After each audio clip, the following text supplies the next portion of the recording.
ꯑꯍꯥꯟꯕ ꯃꯛꯇꯗ ꯃꯤꯠꯌꯦꯡ ꯇꯥꯕꯤꯔꯤꯕ ꯑꯃꯗꯤ ꯇꯥꯕꯤꯔꯤꯕꯁꯤꯡꯕꯨ ꯅꯤꯔꯃꯂꯥ ꯊꯥꯡꯖꯝꯅ ꯇꯔꯥꯝꯅ ꯎꯠꯆꯔꯤ ꯏꯀꯣꯛꯅꯅ ꯈꯨꯔꯨꯝꯖꯔꯤ ꯕꯨꯗꯨꯅ ꯂꯥꯛꯆꯔꯤꯕ ꯑꯁꯤ ꯏꯁꯩ ꯁꯛꯅꯁꯤ ꯊꯧꯔꯝꯅꯤ ꯊꯧꯔꯝ ꯑꯁꯤꯗ ꯁꯤꯖꯤꯟꯅꯖꯔꯤꯕ ꯃꯣꯕꯥꯏꯜ ꯅꯝꯕꯔ 7005707808 ꯍꯥꯏꯔꯤꯕ ꯅꯝꯕꯔ ꯑꯁꯤꯗ ꯀꯣꯜ ꯇꯧꯕꯤꯗꯨꯅ ꯑꯄꯥꯝꯕ ꯏꯁꯩ ꯁꯛꯄꯒꯤ ꯈꯨꯗꯣꯡꯆꯥꯕ ꯋꯥꯍꯣꯡ ꯔꯦꯗꯤꯑꯣꯒꯤ ꯃꯥꯏꯀꯩꯗꯒꯤ ꯊꯝꯖꯔꯤ ꯑꯃꯨꯛꯇꯪ ꯍꯟꯅ ꯅꯤꯡꯁꯤꯡꯖꯒꯦ सिजनजरीब मोबाइल नंबर 7005707808 हारिबा नंबर असिदा कॉल तौबिदुना अदोंगी हैजबा इसै सकपै खुदोंग जाबा थमजरी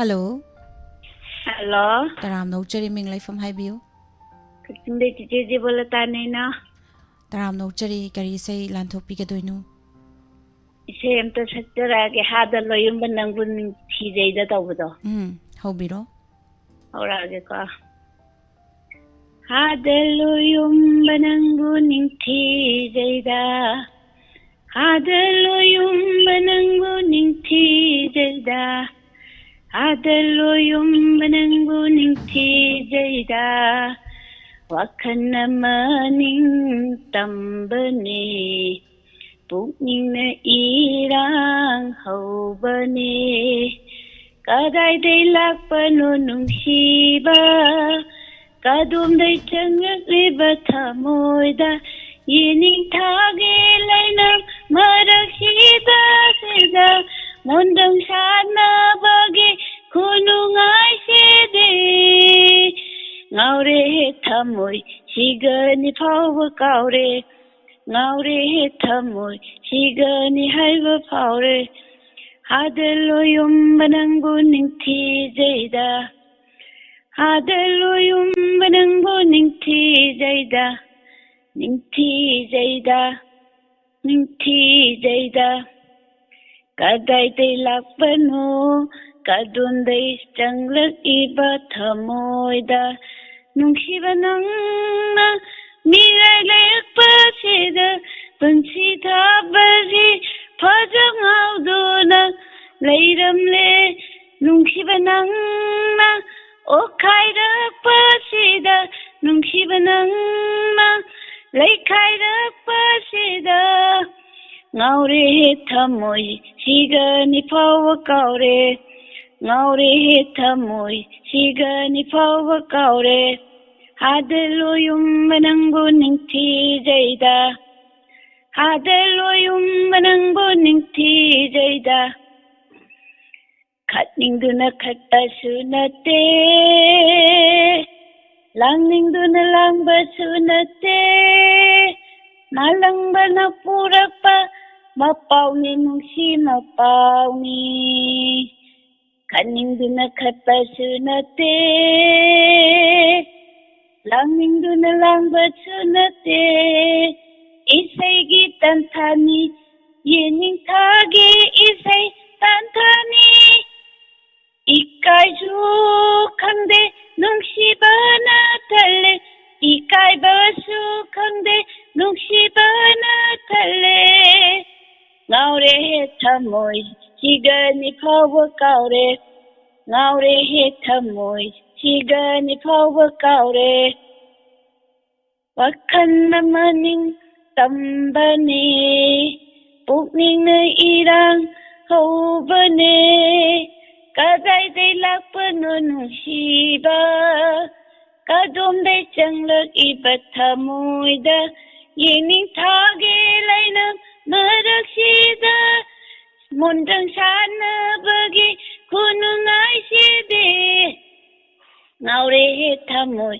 sigani phawba kaure ngaure thamoi sigani phawba kaure adaloyum banangu ningthi jaida adaloyum banangu ningthi jaida thank you now lujage थागतचरी इचे याम फजरबा इसै मा खोदोल बिरंबा हानिंगा लेतना थागत ब फोंदोकचरी tinggi lalas inaw na nga piu.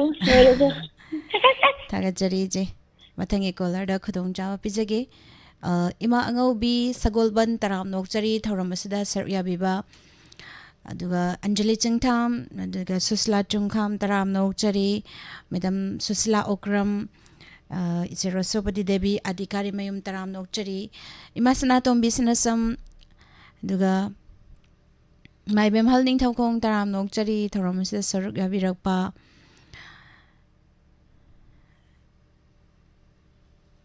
माइबेम हल नावरेम तराम नोकचरी नेने मेनौना मैराकपम तराम नोकचरी थौरम असदा सर याबिरकपा मखा तारकपा कॉलर अमा मुलखचगे हेलो हेलो तराम नोकचरी मिंग लेफम हाइबियो ले तबदगी थैबी सिंगा खन नेने थोइबी करी सैनो लानथोक पिगदोइसिबो मैरान थिन टिकेंगी सेम तंग मतम तमके हौबिरो हंजरागा लमदम ताना इखदी मांगोंदा तंबियुने इपाउसे लमदम ताना लैखदी मांगोंदा तंबियुने इपाउसे तंबियुने इपाउसे lối đang quy rê ô khi đà ba chỉ mà đi thơ tâm đồ lối đang quy rê ô khi đà ba chỉ mà đi thơ tâm đồ ô đâu ya mi pa khi đà ba Korauya me pakidaba nuchi magi ma paudo lamdam tana laikhadi mangonda tambiyune pausi kabla aigi thamoise Niamda aigi mai sache kabla aigi thamoise Niamda aigi mai sache na pasi na tambiyu na pasi na tambiyu madutana tinjage lamdam tana laikhadi mangonda tambiyune pausi tambiyune pausi miskesan dalai थागतजरी नेने याम फजरबा इसै मखुदोल तंबिरम बहाइनिंगाय लेतना ngasi kari mathel chabi khrage नेनेबो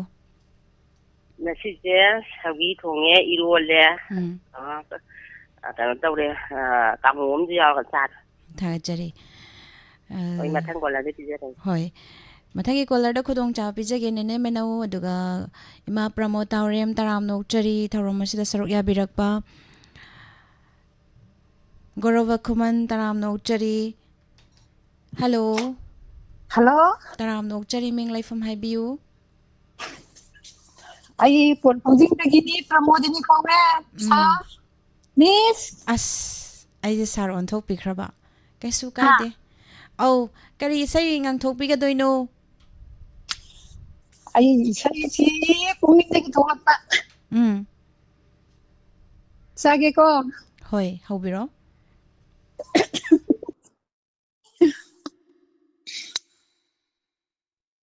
watching kana naglaba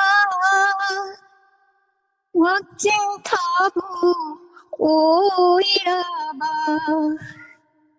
kungi nungsu laglani kungi nungna laglaba kungi nunggu Suraglaba ay paano ban lối nơi mình lạc lì hoặc dinh thọ su lối khi đâu về hoặc dinh thọ na lối khờ phải đến thọ bu ôi đất ni phải đến thọ na lạc na ba Pansamini amo uiragni Malikau mauloti Labanga kituki Siritso uso samprana gisu Dati Murtiya Madhavi Madhavi Madhavi Madhavi Madhavi Uri re Madhavi आई जी खर समझ लगे को थागतचरी madam याम फजना इसे सक्तोक्पिरे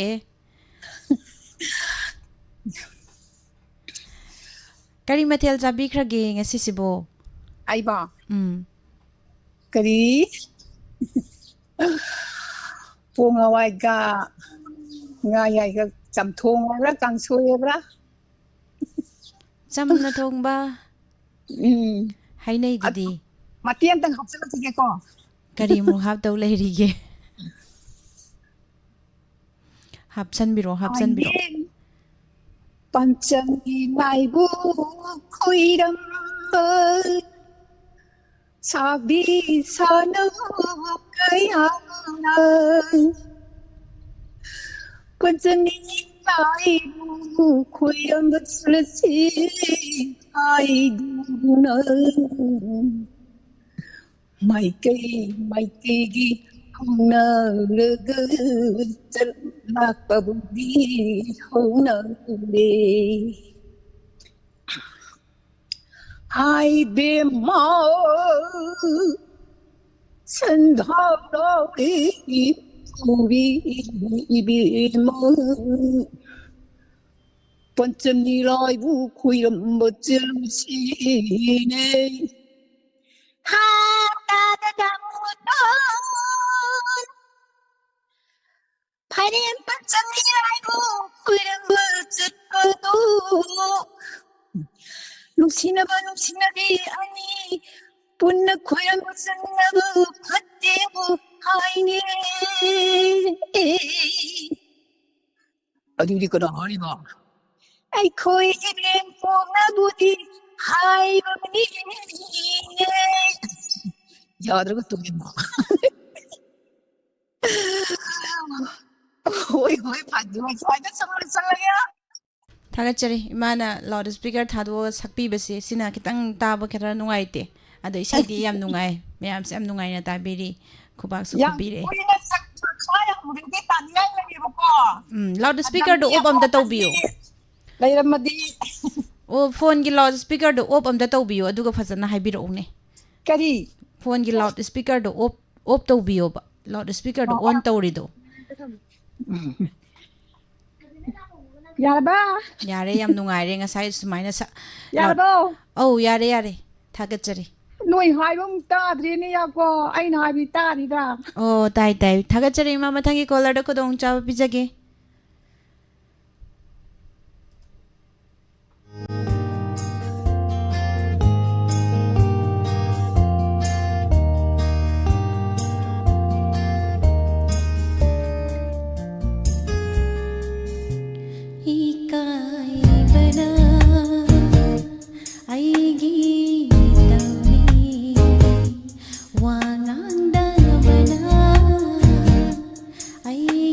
Late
Tagachari miyam puno makha tarakpa kolar mong lokhuchage duga nauna lengsen birakliba pumnamak puso taram nokchari Celia taram nokchari ebong Samananda Okram duga ebong Jitan 1 2 3 Susla Okram taram nokchari ngasigi nauna lengsen birakliba Madam Amita Thaunauzam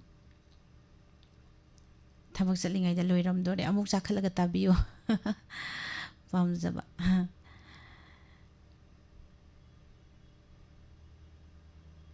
Tagachari Bindarani Khaide Medam Bushu Taram Nokchari Magunesuri Raskumari Miss Majida Kulakpam Taram Nokchari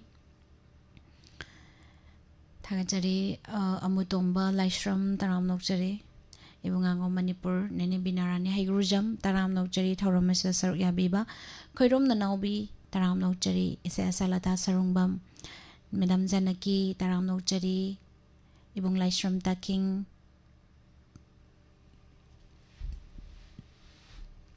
Makha tarakpa kola lokhuchage hello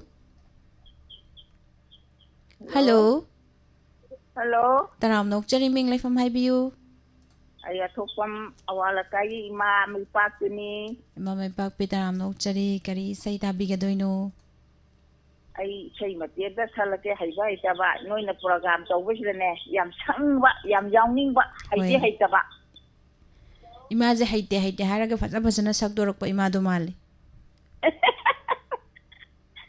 Yam yawning de mo pa isay da isay bi how biroy ma salage ko hoy hoy saklo ha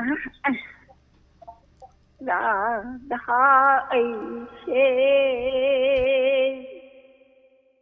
awabte unaba batari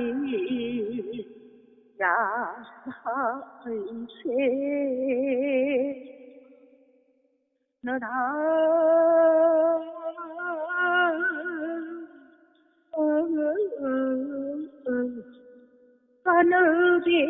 kanade mapuche tumjage mulai ka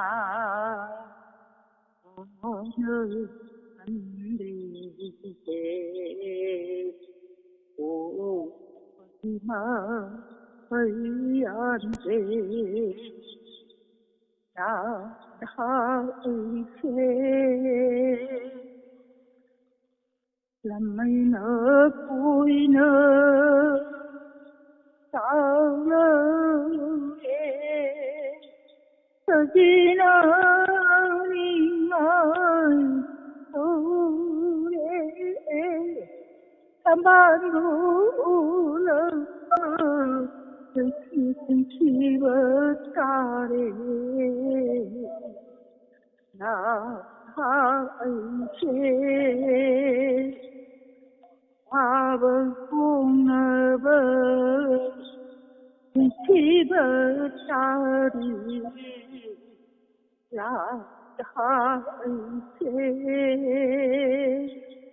Radha Aina Haye Sirava Kanduna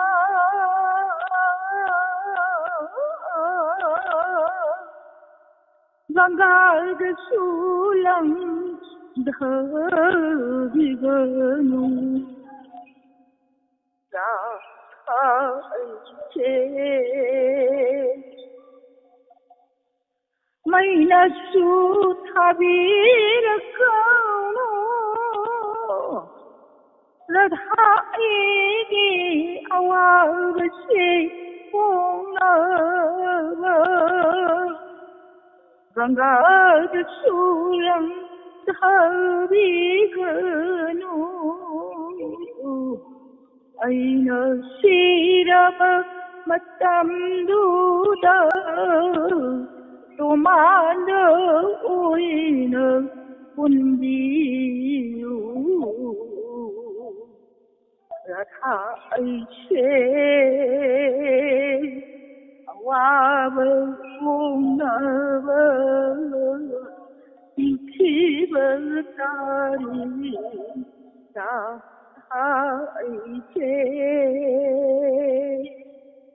Jaga Yali Malalu Chale, no, you shall pay that than in the Iman and air, couple of church. Made hate the Haraga Swamp and a Saisidi. I Oh, I never do told Tagalo. I Jump don't to point Tagatari. Tagacharima, Yam Nusi by say, Sakviramba, Tagachari. Aduni. What could I know of Hadi Adi Anthony? Adudi Matangi Colada, Kudong Java Pijara Game. Tagachari Haniga Laitana. Bumsai Langbam Kasardagi Taram no Jerry, and Robinson Okram, Bungjitan 1, 2, 3, Taram no Jerry, Ning TV, Taram no Jerry. Hello. Hello. Hello, good afternoon, Miss. Good afternoon, Taram no Jerry being live from Highview. Simon, I begin to see a sunny me. Oh, it's a Sataram. Marangine. Hanging to the name, poor monopon of Selevo. Dima, speaker, the Yagi, say, take that I look from Boogie up to even in I say blur the net and there. Say, Zenam would be Dima. Mako, Sakara, the Gidi, Masungi, a Muglocal, bra blurs at Lavani Mitatia. I am no I get ring around, yes, I've done. Dumhagolapagi. Mikapolapagi. Pundo, kano tasalam ko ani taram dore ba ina diki ipu duna phone tor ko matam da ai sing anna khoi kasing da khoi therapy kano to ba satle ba adan na tumba dai aina masti matam si ngai ningre da na salamaga dum tum da la ma ipu duna tor ko da ai abler je takra ba do isai antang di kha again ai thaka da ni loi kano isa ji akaw bo ma kano na to bare ha ba Adu horene di haiba nang ogdra ju horen misna lo selakpagi oro mayai du dane nungi murti du da sakpi ramu har gi do yam phajaba do inaw na sakpa yam phajaban ngarang sakpa jan nungi murti daro natte ngarang di kano ki duni kari sai da yening hulagle do yening hulagle sa adra hoy adagi dine adu gi paragraph no loiraga kano gi du da kari aina kano do in loksaluraba inglaba ma langa do ani wai pega pu da loksaluraba ꯑꯗꯨꯗꯤ ꯍꯧꯖꯤꯛꯇꯤ ꯀꯔꯤ ꯏꯁꯩ ꯁꯛꯄꯤꯗꯣꯏꯅꯣ? ꯍꯧꯖꯤꯛꯀꯤꯗꯤ ꯑꯃꯔ ꯀꯂꯥ ꯃꯟꯗꯤꯔꯒꯤ ꯏꯁꯩ ꯁꯛꯄ ꯁꯤꯡꯅ ꯁꯛꯄ ꯉꯁꯤꯒꯤ ꯅꯣꯡꯖꯨ ꯑꯁꯤꯅ ꯍꯥꯏꯕꯗꯣ ꯏꯆꯦ ꯃꯇꯦꯛ ꯑꯃ ꯁꯛꯆꯔꯛꯀꯦꯅꯦ. ꯍꯣꯏ ꯏꯆꯦ, ꯍꯧꯕꯤꯔꯣ.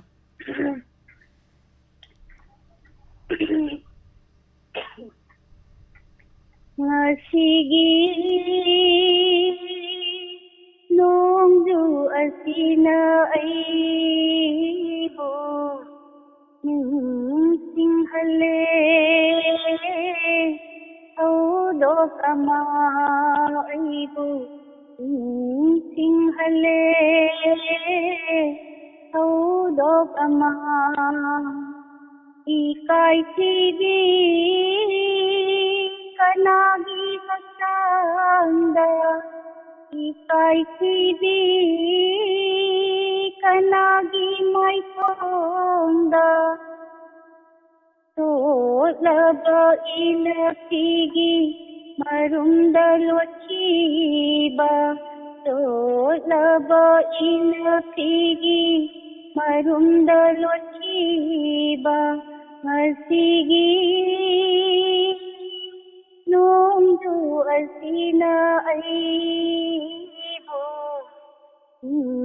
singhale audo kama iklaba kungangi mandida naurabi kanagi laibata Amanga masungi sindurna Lai pungi saki hamna kiba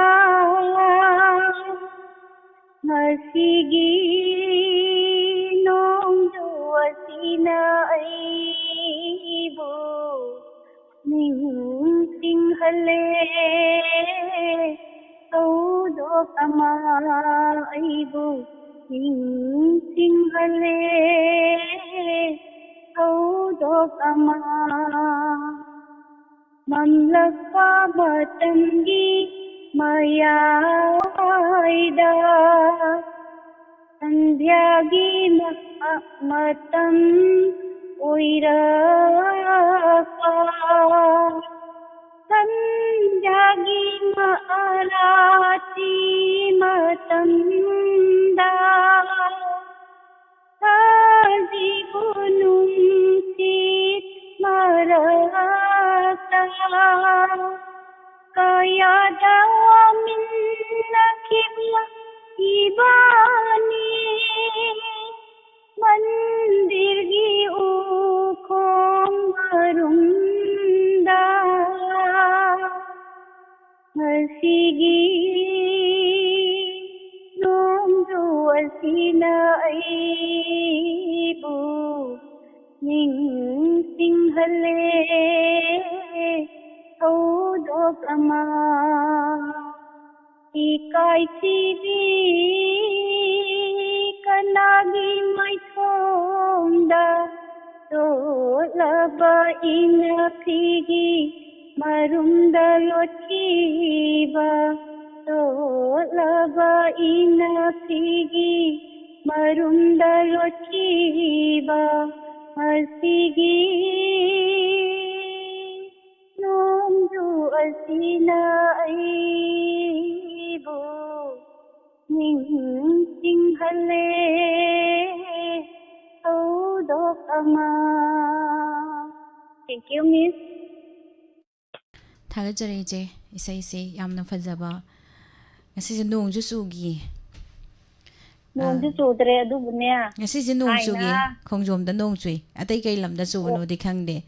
ꯑꯗꯨꯒ ꯈꯣꯡꯖꯣꯝꯗꯗꯤ ꯌꯥꯝ ꯀꯟꯅ ꯍꯩꯊꯈꯤꯀꯣ ꯉꯁꯥꯏ. ꯑꯩꯈꯣꯏ ꯁꯤꯗꯗꯤ ꯆꯨꯗꯤꯌꯦ ꯃꯤꯁ. ꯑꯩꯈꯣꯏꯅ ꯊꯥꯏꯅ ꯑꯩꯈꯣꯏꯒꯤ ꯂꯩꯁꯥꯕꯤ ꯄꯨꯡꯀꯛ ꯐꯥꯔꯛꯄꯗ ꯑꯩꯈꯣꯏ ꯑꯩꯒꯤ ꯏꯄꯥꯝꯗꯤ ꯁꯒꯣꯜꯃꯥꯡ ꯄꯨꯈꯥꯎ ꯀꯣ ꯑꯗꯨꯗꯅꯦ ꯑꯩꯈꯣꯏꯒꯤ ꯀꯣꯡꯒ꯭ꯔꯨꯅ ꯋꯥꯀꯟꯒꯤ ꯃꯅꯥꯛ ꯁꯒꯣꯜꯃꯥꯡꯒꯤ ꯃꯅꯤꯡꯗ ꯑꯃ ꯂꯩꯌꯦ.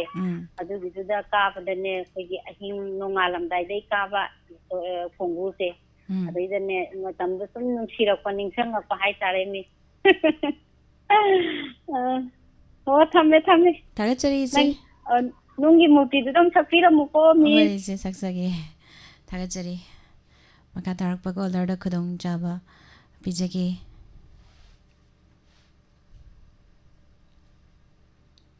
ꯊꯝꯖꯔꯤꯕ number 7005707808 hello Hello, good evening, Miss. Good evening ꯇꯔꯥꯝ ꯅꯣꯛꯆꯔꯤ ꯃꯤꯡ ꯂꯩꯐꯝ ꯍꯥꯏꯕꯤꯌꯨ Miss, ay to kurang kong dagi kisan bimolatani. Madam ꯇꯔꯥꯝ ꯅꯣꯛꯆꯔꯤ ꯀꯔꯤ ꯏꯁꯩ ꯉꯪꯊꯣꯛꯄꯤꯗꯣꯏꯅꯣ Ay aribam tum bisnagi sa yama tog tabjarake. ꯍꯧꯕꯤꯔꯣ Khamuth ki singare tharoi nabi thabalai laimai thata kilaboy pamui pamui sonarai khamuth ki singare Panthau sumanganalay na sumlay sinalay sabi manja kudolay munugina pa sinalay pakhang mulang nagtenganalay Khoi mu po bing nungolay lay rang lay ko lùi ra boy pamui pamui sonaray kamu thaki singaray pirang sindi warau thamui sopi khanu taram dai ki thasana muna muna inhawi nungalam dai sajikna tanik tanik khanghawi miku matangi oira boy miku matangi oira boy pamui pamui sonarai kamu thaki singarai tharoi nabi thabalai laimai thata kilaboy pamui pamui sonarai kamu thaki singarai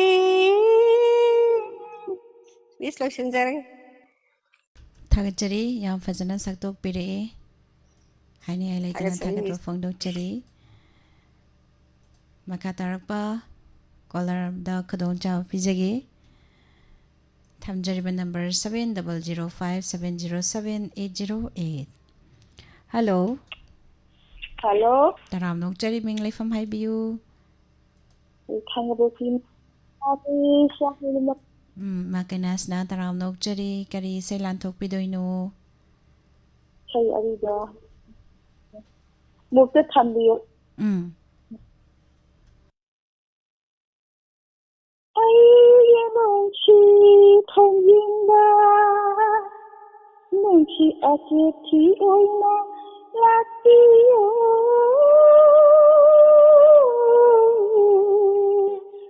ꯑꯩꯒꯤ ꯅꯨꯡꯁꯤ ꯊꯣꯡꯖꯤꯟꯕ ꯅꯨꯡꯁꯤ ꯑꯆꯦꯠꯊꯤ ꯑꯣꯏꯅ ꯂꯥꯛꯄꯤꯌꯨ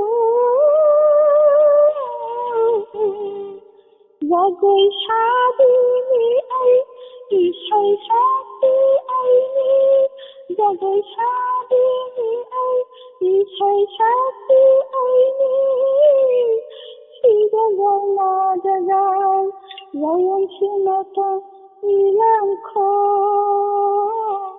야연치마다 이랑코 아이 눈치 통인다 눈치 아시지 얼마 라디오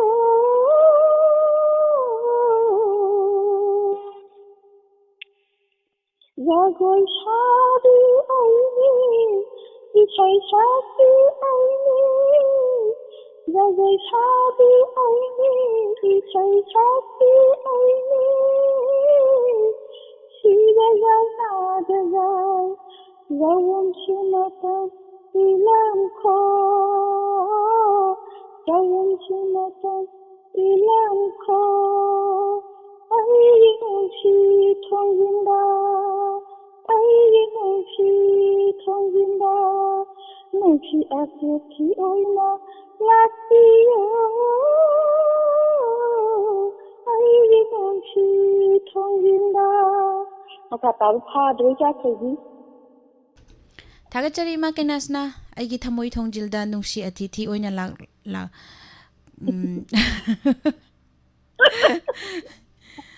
Ado isai do yam phajana khodol tambiram bahainingai leitana thagat phongdokjari thagachari makha tarakba kolar da khodong chabi jage nungi murti hariba isai se amu khodol tamjage se sana haibiramba imatungina khodol tamjage kolar paibiu sai khodol tamjage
ꯊꯥꯒꯠꯆꯔꯤ ꯉꯁꯤꯒꯤ ꯏꯃꯥ ꯕꯤꯃꯂꯥ ꯀꯣꯟꯁꯝ ꯇꯔꯥꯝꯅ ꯑꯣꯛꯆꯔꯤ ꯊꯧꯔꯝ ꯑꯁꯤꯗ ꯁꯔꯨꯛ ꯌꯥꯕꯤꯔꯛꯄ ꯏꯕꯨꯡ ꯁꯒꯥꯛꯄꯝ ꯑꯟꯖꯟ ꯇꯔꯥꯝꯅ ꯑꯣꯛꯆꯔꯤ ꯑꯗꯨꯒ ꯅꯦꯅꯦ ꯍꯦꯃꯣꯂꯇꯥ ꯑꯦꯟ ꯇꯔꯥꯝꯅ ꯑꯣꯛꯆꯔꯤ ꯕꯨꯡꯉꯥꯡꯉꯣꯝ ꯃꯅꯤꯄꯨꯔ ꯁꯛꯍꯦꯟ ꯂꯨꯋꯥꯡꯆꯥ ꯇꯔꯥꯝꯅ ꯑꯣꯛꯆꯔꯤ ꯃꯨꯇꯨꯝ ꯂꯥꯡꯂꯦꯟꯕꯤ ꯏꯆꯦꯕꯨꯁꯨ ꯇꯔꯥꯝꯅ ꯑꯣꯛꯆꯔꯤ ꯃꯈꯥ ꯇꯥꯔꯛꯄ ꯀꯣꯂꯔ ꯂꯧꯈꯠꯆꯒꯦ ꯍꯜꯂꯣ Hello. ꯇꯔꯥꯝꯅ ꯑꯣꯛꯆꯔꯤ ꯃꯤꯡ ꯂꯩꯐꯝ ꯍꯥꯏꯕꯤꯌꯨ Good evening, Miss. Good evening I Katari Thuyini.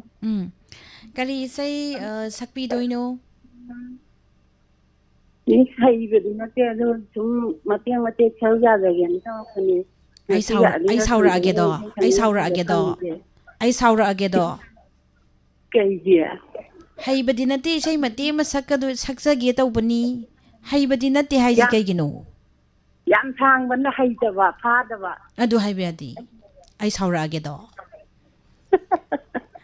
ꯑꯗꯨ ꯏꯁꯩ ꯑꯃ ꯁꯛꯆꯔꯛꯀꯦ ꯑꯗꯨ ꯂꯣꯏꯔꯦ ꯍꯩꯕꯗꯤ ꯅꯠꯇꯦꯅ ꯃꯥꯡ ꯊꯥꯗꯣꯛꯈ꯭ꯔꯕꯅꯤ ꯍꯣꯔꯦꯟ ꯐꯖꯅ ꯁꯛꯇꯣꯔꯀꯥꯟꯗꯗꯤ ꯑꯁꯨꯛ ꯍꯩꯔꯤꯁꯤꯗꯤ ꯀꯥꯏꯅ ꯍꯥꯏꯍꯟꯅꯤꯡꯕꯗꯨꯅꯦꯕ ꯍꯥꯏꯔꯤꯁꯤꯀꯣ ꯑꯗꯣ ꯍꯧꯕꯤꯔꯣ ꯍꯣꯔꯦꯟ ꯐꯖꯅ ꯑꯗꯨꯝ ꯁꯛꯇꯣꯔꯛꯑꯅꯤ ꯑꯩ ꯈꯪꯉꯦ Yam Tang Ko Matiam Tang.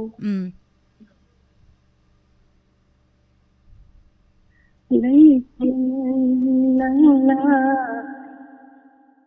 Sati Ramo Ichi Samana Satiba Maite Hilanaya Sati Ramo Sami Mala Loti Dalandam Miss Lord, ꯇꯦꯟꯃꯜꯂꯤ ꯁꯝꯖꯜꯂꯨ ꯁꯥꯡꯃꯜꯂꯤ ꯀꯛꯊꯠꯂꯨ ꯑꯗꯣ ꯃꯤꯁ ꯀꯩꯅꯣꯒꯤ ꯆꯟꯗ꯭ꯔꯃꯨꯈꯤꯗꯣ ꯑꯝꯇ ꯁꯛꯄꯤꯔꯝꯃꯣ ꯍꯣꯔꯦꯟ ꯂꯣꯏꯔꯛꯄꯗ ꯆꯟꯗ꯭ꯔꯃꯨꯈꯤꯁꯦ ꯑꯃꯨꯛ ꯁꯛꯈꯤꯗ꯭ꯔꯥ ꯇꯧꯏꯁꯤꯕꯣ ꯂꯣꯏꯗꯣꯔꯕꯅꯤꯀꯣ ꯃꯇꯝꯁꯦ ꯌꯥꯝ ꯁꯥꯡꯗ꯭ꯔꯁꯨ ꯃꯇꯦꯛ ꯑꯃꯇꯪ ꯁꯛꯄꯤꯔꯝꯃꯣ ꯍꯣꯔꯦꯟ ꯍꯣꯏ ꯃꯇꯦꯛ ꯑꯃꯇꯪ ꯈꯨꯗꯣꯜ ꯇꯝꯖꯔꯝꯒꯦ ꯍꯣꯏ ꯃꯈꯥ ꯇꯥꯔꯛꯄ ꯀꯣꯂꯔꯗ ꯈꯨꯗꯣꯡꯆꯥꯕ ꯄꯤꯖꯒꯦ ꯊꯝꯖꯔꯤꯕ number 7005707808 Hello. Hello. Good evening, Miss. Good evening, Taram Nokchari. Ming Lai from Highview. Miss, I need TV. I put it. TV Taram Nokchari.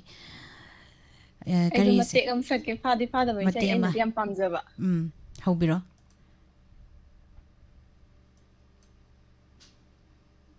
Lan coding. Nanki nung sibi saktamdo nung sipako chandona momonokpa minokna minokna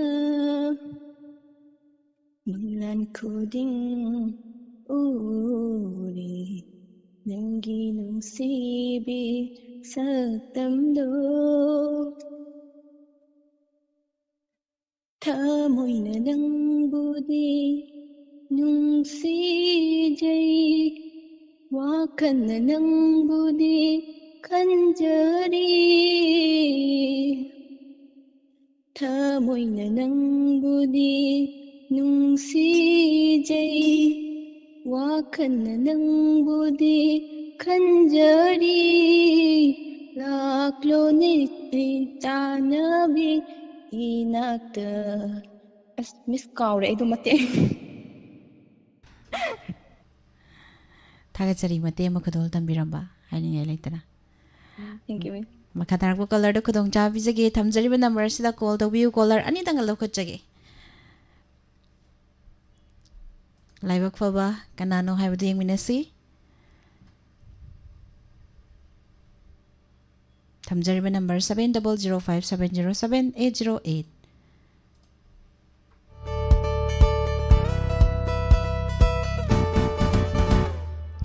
Taning de okjari low number khoimu ganglenu napada jirol tauranu leirangi leinamna lirakpa khonguli khoimu gi leirangi khoimuni ngamjaroi lauribi leirani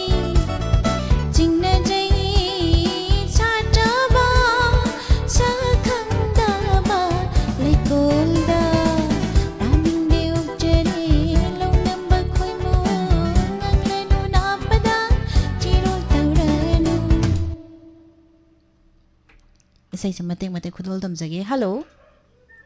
hello. ꯃꯤꯡ ꯂꯩꯐꯝ ꯍꯥꯏꯕꯤꯌꯨ.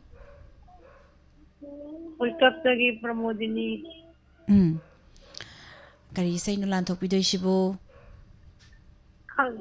ꯑꯃ ꯍꯦꯛꯇ ꯁꯛꯂꯛꯑꯒꯦ ꯏꯕꯦꯝꯃ. ꯍꯣꯏ. ꯏꯁꯩ ꯁꯛꯀꯦꯅ phone ꯇꯧꯔꯒ ꯈꯪꯗꯦꯅ ꯍꯥꯏꯒꯦ ꯈꯤꯇꯪ ꯉꯥꯏꯗ. ꯍꯧꯕꯤꯔꯣ. ꯔꯦꯗꯤꯑꯣꯗꯣ ꯂꯩꯊꯕꯤꯔꯣ. ꯑꯗꯨꯒ ꯁꯣꯝꯗ ꯑꯣꯏꯅ ꯍꯥꯏꯅꯔꯁꯦ. ꯑꯩꯅ ꯑꯃꯨꯛ ꯉꯥꯡ, ꯑꯗꯣꯝꯗ ꯑꯃꯨꯛ ꯂꯥꯛꯑ ꯇꯥ, ꯁꯣꯝꯗ ꯑꯃꯨꯛ ꯉꯥꯡ, ꯑꯃꯨꯛ ꯂꯥꯛꯑ ꯇꯥ ꯇꯧꯔꯗꯤ. ꯍꯣꯏ ꯍꯣꯏ, ꯍꯧꯕꯤꯔꯣ ꯍꯧꯕꯤꯔꯣ.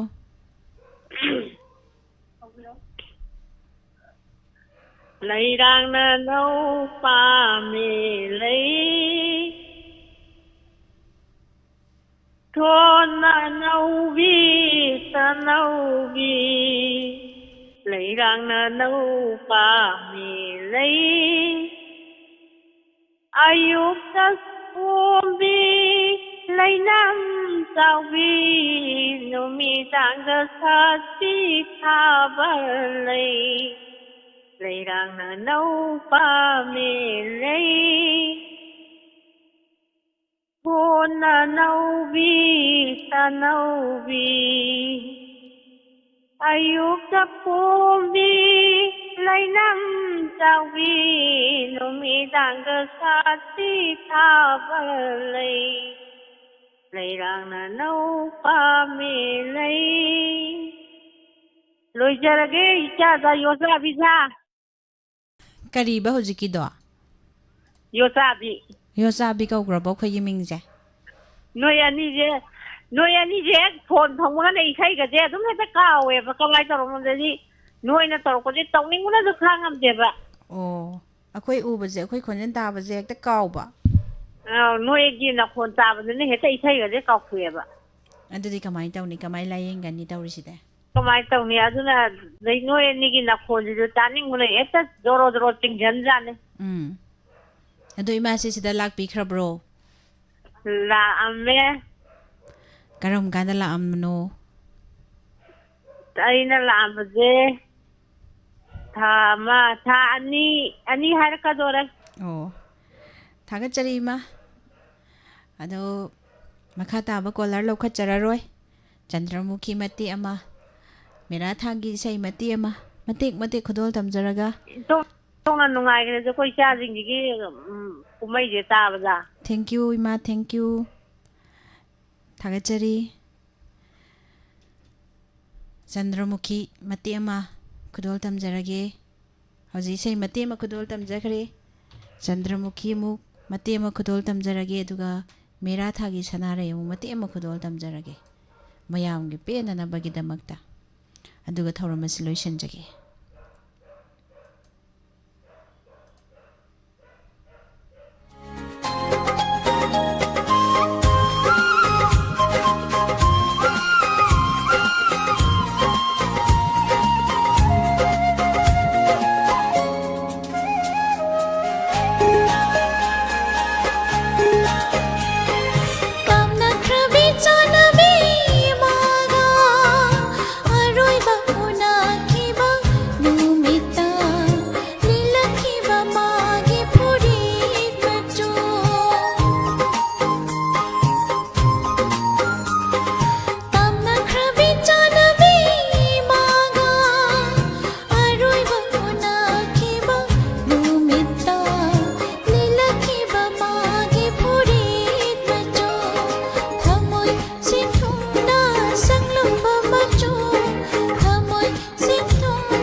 ꯃꯇꯦꯛꯁꯤꯃ ꯈꯨꯗꯣꯜ ꯇꯝꯖꯔꯦ. ꯑꯗꯨꯒ ꯃꯦꯔꯥꯊꯥꯒꯤ ꯁꯅꯥꯔꯩ, ꯃꯦꯔꯥꯊꯥꯒꯤ ꯁꯅꯥꯔꯩꯁꯤꯁꯨ ꯃꯇꯦꯛ ꯑꯃ ꯈꯨꯗꯣꯜ ꯇꯝꯖꯔꯝꯒꯦ ꯃꯌꯥꯝꯒꯤꯗꯃꯛꯇ. ꯑꯗꯨꯒ ꯊꯧꯔꯝ ꯑꯁꯤ ꯂꯣꯏꯁꯤꯟꯖꯒꯦ. ꯃꯈꯥ ꯇꯥꯔꯛꯄꯗ ꯁꯨꯃꯥꯡ ꯂꯤꯂꯥ ꯑꯃꯨꯛ ꯇꯥꯃꯤꯟꯅꯁꯤ.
ꯃꯥꯒꯤ ꯁꯅꯥꯔꯩ ꯃꯔꯛꯁꯤꯗ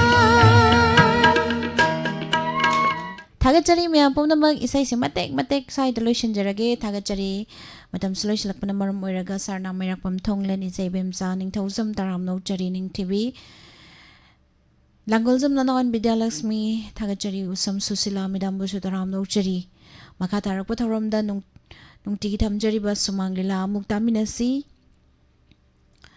ꯄꯨꯝꯅꯃꯛꯄꯨ ꯑꯃꯨꯛꯀ ꯍꯟꯅ ꯅꯤꯔꯃꯂꯥ ꯊꯥꯡꯖꯝꯅ ꯃꯄꯨꯡ ꯐꯥꯍꯟꯕꯤꯔꯤꯕ ꯄꯨꯝꯅꯃꯛꯄꯨ ꯈꯨꯔꯨꯝꯖꯔꯤ ꯅꯨꯡꯉꯥꯏꯔꯕ ꯄꯥꯎꯖꯦꯜ ꯗꯤꯋꯥꯂꯤ ꯑꯃꯗꯤ ꯅꯤꯉꯣꯜ ꯆꯥꯛꯀꯧꯕꯒꯤꯗꯃꯛ ꯌꯥꯏꯐꯕꯤ ꯑꯥꯏ ꯀꯦꯌꯔꯅ ꯃꯤꯌꯥꯝꯒꯤ ꯁꯦꯕꯥ ꯇꯧꯔꯛꯄ ꯆꯍꯤ 7 ꯃꯄꯨꯡ ꯐꯥꯔꯛꯄꯒ ꯂꯣꯏꯅꯅ ꯃꯤꯌꯥꯝꯒꯤꯗꯃꯛ ꯈꯨꯗꯣꯡꯆꯥꯕ ꯀꯌꯥ ꯄꯨꯗꯨꯅ ꯂꯥꯛꯆꯔꯤ ꯍꯥꯏꯔꯤꯕ ꯑꯣꯐꯔ ꯑꯁꯤ ꯑꯣꯛꯇꯣꯕꯔꯒꯤ ꯇꯥꯡ 15ꯗꯒꯤꯅ ꯅꯣꯕꯦꯝꯕꯔꯒꯤ ꯇꯥꯡ 30 ꯏꯪ 2015 ꯐꯥꯎꯕ ꯈꯨꯗꯣꯡꯆꯥꯕ ꯄꯤꯖꯒꯅꯤ ꯐ꯭ꯔꯤ ꯑꯥꯏ ꯇꯦꯁꯇꯤꯡ ꯂꯣꯏꯅꯅ ꯐ꯭ꯔꯦꯝ ꯐ꯭ꯔꯤ ꯑꯣꯏꯖꯒꯅꯤ ꯂꯦꯟꯁꯇ 30% ꯒꯤ ꯑꯣꯐꯔ ꯄꯤꯖꯒꯅꯤ ꯍꯥꯏꯔꯤꯕꯁꯤ ꯁꯨꯔ ꯍꯣꯁꯄꯤꯇꯥꯜ ꯀꯛꯆꯤꯡ ꯂꯝꯈꯥꯏꯗ ꯂꯩꯔꯤꯕ ꯕ꯭ꯔꯥꯟꯁ ꯑꯁꯤꯗꯁꯨ ꯈꯨꯗꯣꯡꯆꯥꯕ ꯄꯤꯖꯔꯤ ꯑꯌꯨꯛꯀꯤ ꯄꯨꯡ 9ꯗꯒꯤꯅ ꯅꯨꯃꯤꯗꯥꯡꯋꯥꯏꯔꯝ ꯄꯨꯡ 5 ꯐꯥꯎꯕꯗ ꯈꯨꯗꯣꯡꯆꯥꯕꯁꯤ ꯂꯧꯕꯤꯌꯨ ꯑꯀꯨꯞꯄ ꯃꯔꯣꯜꯒꯤꯗꯃꯛ 7395957341 ꯑꯃꯗꯤ 9366103017 ꯌꯥꯏꯐꯕꯤ ꯑꯥꯏ ꯀꯦꯌꯔ ꯈꯥꯡꯉꯕꯣꯛ ꯕꯖꯥꯔ ꯑꯃꯗꯤ ꯁꯨꯔ ꯍꯣꯁꯄꯤꯇꯥꯜ ꯕ꯭ꯔꯥꯟꯁ ꯀꯛꯆꯤꯡ ꯂꯝꯈꯥꯏ ꯈꯨꯗꯣꯡꯆꯥꯕꯁꯤ ꯃꯤꯌꯥꯝꯅ ꯂꯧꯕꯤꯌꯨ ꯑꯃꯗꯤ ꯆꯍꯤ 7 ꯃꯄꯨꯡ ꯐꯥꯔꯛꯄꯒꯤ ꯃꯤꯌꯥꯝꯒꯤ ꯁꯦꯕꯥ ꯇꯧꯗꯨꯅ ꯂꯥꯛꯂꯤꯕ ꯌꯥꯏꯐꯕꯤ ꯑꯥꯏ ꯀꯦꯌꯔꯕꯨ ꯃꯤꯌꯥꯝꯅ ꯊꯧꯅꯥ ꯍꯥꯞꯄꯤꯌꯨ